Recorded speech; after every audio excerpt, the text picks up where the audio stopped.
E depois que vocês fizeram todo esse processo de mudança, desde lá do treinamento, né, capacitação, tudo, vocês começaram já a coletar dados? Vocês estão juntando esses dados aí para... Né? Sim, a gente está com um histórico. Então, assim, desde que a gente começou, a gente tem mais ou menos 6 meses. Então, a gente começou a coletar os dados dessa prevenção de fraqueza dentro da UTI. E o que a gente faz? A partir do momento que o paciente entra na UTI e ele tem critério de elegibilidade para o fluxo, a gente faz avaliação de MS de entrada, MRC de entrada na UTI, entra para o fluxo, faz todo o acompanhamento e a gente faz a mesma avaliação na saída da UTI, para a gente ver como que ele estava funcionalmente na entrada e na saída. Então, a gente está mensurando isso, a gente tem... Aí eu vou falar com uma média de uns 70% de manutenção de força e de funcionalidade. Então, a grande maioria dos pacientes não perdem função nem força muscular. Então, começou. E aí a gente está realmente pegando esses resultados e a gente descreveu, levamos posters para congressos, para mostra de qualidade, para começar a divulgar isso. Acho que como eu falei, a gente está no processo, então a gente começou a mensurar isso ainda bem... acho que é bem embrionário, acho que tem muito para crescer, mas a gente já consegue ver esse olhar para a funcionalidade, como que os nossos pacientes estão entrando e como que eles estão saindo. O caminho é esse, é indicador, gente. A apresentação do resultado e o impacto que isso vai ter para o serviço, para a operadora, para o paciente, para a equipe, para todo mundo. O caminho é esse. É o dado concreto, né? Então não é, não, ele sai melhor. Melhor quanto? Né? O quanto? O que é esse melhor? O que significa esse melhor? Significa que ele vai retornar para a sociedade funcional, autônomo, realizando as suas atividades. Então, é isso, né? É mostrar concreto realmente a diferença que a gente está fazendo ali dentro. Isso acelera a implementação, isso acelera a transformação cultural. Tudo. E aí você está falando, por exemplo, de alguns serviços, de 4 serviços, dentro de uma rede de 74 hospitais. Então, isso começa a se tornar uma referência, isso começa a ser replicado dentro dos 74 serviços, cara. Vamos olhar para o estado dos 4 e falar, peraí. Você imagina, eles chegam assim, a nossa taxa de ocupação aqui na UTI em dias está caindo, a gente está com rotatividade maior, estamos aqui gerando mais renda, menos gasto, menos complicações para os nossos pacientes, estamos com uma equipe médica, uma equipe de enfermagem que está com uma impressão ótima sobre o nosso serviço de fisioterapia. Então, bom, se isso está dando tão certo lá, a gente precisa começar a levar isso pro resto. E não que o resto não tenha, porque a gente sabe, né, que tem hospitais ótimos, né, espalhados aí pelo Brasil da Rede D'Or, tudo mais. Mas a questão, de novo, é a sistematização. Ter um programa, né, global, pensado, né, que começou lá com a fisioterapia e agora a gente estava falando que tem que abraçar as outras equipes. E é isso, levar toda essa mudança, esse conjunto, né, de mudanças. Né? Exatamente. É legal estar acontecendo numa rede grande que se torna uma referência para outras redes também. Então, isso começa a proliferar dentro dos serviços e eu acho que é baseado nessa apresentação de o chamado experiências exitosas, né? Congresso, qualidade.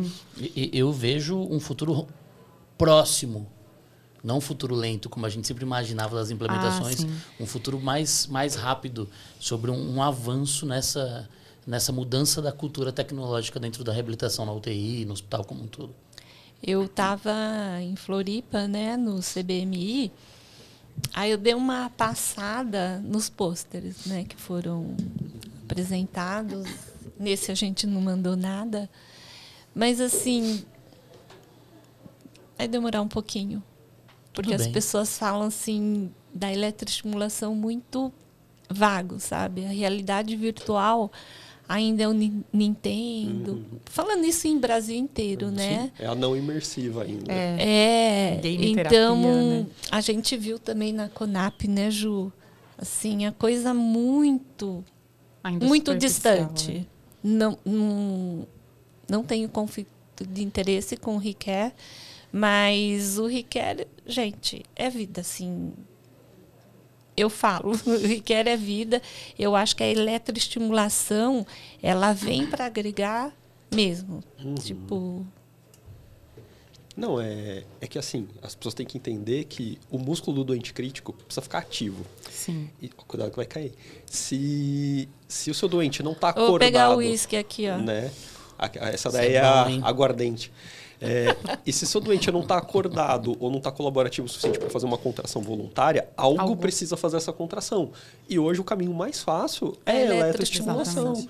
Né? E quanto melhor for a qualidade do aparelho que você tem, mais chance de dar certo. Porque os outros aparelhos, é o que a gente tava... Não é que não dá para usar. O problema é que você tem que ter noção que é uma limitação. Exatamente. Tem paciente que vai ter uma largura de pulso que não vai chegar. E o doente crítico não é um doente de ambulatório, que qualquer aparelho gera contração. Então, a hora que você faz lá a eletroavaliação do paciente, tem paciente que você vai olhar para o seu aparelho e falar, meu aparelho não tem capacidade de eletroestimular esse paciente.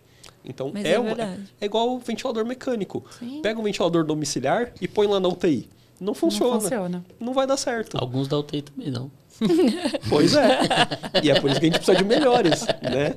Então, não tem jeito. Então, assim, quanto melhor for sua máquina, menos barreiras, você vai ter menos limitação, né? E a gente tem a felicidade de ter o equipamento nacional desenvolvido aqui, né? Se você for pegar, hoje a gente tem um concorrente dele, que é o equipamento japonês lá, mas que nem chega no Brasil e o valor aproximado é de triplo de preço. Então, assim, e tem menos tecnologia embarcada. Então, assim, é o concorrente porque ele também é para UTI, mas, assim, nem é direto, né? Então, a gente, tinha que agradecer ter um equipamento desse nacional, né? Com acesso. Eu imagino um futuro, assim, onde tudo isso... Obviamente, algumas discussões científicas já falam sobre, mas eu imagino um futuro onde tudo isso vai influenciar a UTI como um todo, mudando até ideia de analgesia. Eu imagino a reabilitação influenciando a dinâmica da UTI como um todo e mudando a cabeça de todo mundo, não só do fisioterapeuta. Toda a equipe mudando a sua forma de cuidar, sempre pensando na funcionalidade.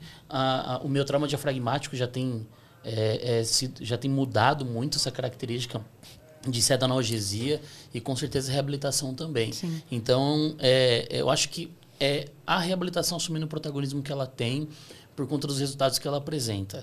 E a tendência é crescer. Óbvio que isso gera uma série de conflitos, às vezes ego, mas o caminho enquanto o paciente for o principal objetivo, num futuro, talvez não a gente vá conseguir colher isso, mas a gente vai conseguir ver uma UTI transformada baseada numa ideia de manter o paciente funcional, manter o paciente bem. Eu tenho mais 30 anos de UTI pela frente. Se eu não ver essa mudança, pelo amor de Deus, não dá, mano.